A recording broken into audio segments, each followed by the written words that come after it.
নেপাল স্বাধীন হওয়ার পর দেন আমরা নেপালে যাচ্ছি মাঙ্কি টেম্পল, যেটার নাম আসলে হচ্ছে স্বয়ম্ভু মাহাচাইচিয়া। এখানে বলে বান্দরের সংখ্যা বেশি, যার কারণে টুরিস্টরা এসে এটা নাম দিছে মাঙ্কি টেম্পল। আমি একজন বাঙালি মানে চালাকি, বাট এই জায়গায় আমি ব্যাক কলার মতো একটা কাজ করে ফেলছি। টেম্পলের এন্ট্রি হচ্ছে যে totally free, one kind of, না আছে গেট, না আছে গেট কিপ, কোনো কিছুই নাই। তারপরেও আমি যাই সুন্দর করে টিকিটটা কেটে নিলাম। টিকিট কাটার পর আমি টিকিটটা কারা দিব সেই লোক আমি আশেপাশে খুঁজে পাই নাই। ঢুকতেই দেখছি মানুষ এখানে কয়েন ফালাচ্ছে। এখানে কয়েন ফালালে বলে তাদের মনের আশা পূরণ হয়, কুসংস্কার। ওয়াটার পার্ক সিঁড়ি দিয়ে উঠতে যাওয়ার সময় হাতের ডানে কি সুন্দর দেখা যাচ্ছে হ্যান্ডিক্রাফটস, আর এর উপরে বসে আছে বড় ভাই। হ্যালো ভাইয়া।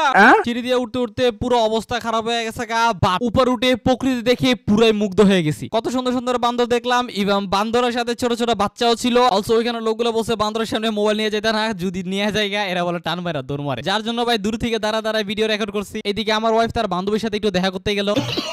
ভাইরা ভাই, উপর থেকে পুরো সিটির দৃশ্য দেখে আমি তো পুরাই মুগ্ধ, এত সুন্দর লাগতেছিল তখন। এটাই হচ্ছে মেন স্তম্ভনাথ, যেটা হচ্ছে 1500 বছরেরও বেশি পুরানো। বৌদ্ধ এবং হিন্দু দুজনের কাছে এই স্থানটা হচ্ছে যে অনেক পবিত্র। এই স্তম্ভের উপরে কিন্তু দুইটা চোখ দেখতেছেন, এই দুই চোখ all seen eyes of the Buddha নামে পরিচিত। এই গোল্লা চরকাগুলা ঘুরানোর পর দেন আমি জানতে পারলাম এগুলা ঘুরালে বলে পূর্ণ হয়। একটা গানের মধ্যে এই গোল্লাগুলো আমি একদিন দেখছিলাম, তারপর থেকে আমার ইচ্ছা ছিল কোনো একটা দিন এই জায়গায় যাওয়ার। বেসিক্যালি এই গোল্লার নাম হচ্ছে যে প্রেয়ার হুইল। ওইখানে কয়েকটা নেপালি কবুতর ছিল যাদেরকে আমরা কতক্ষণের জন্য টর্চার করছিলাম। ওই জায়গায় দেখার মতো কত কিছু ছিল। আই থিংক সো এটা হচ্ছে যে ওয়ান কাইন্ড অফ দান বক্সের মতো, যেখানে টাকা মানুষে দান করে।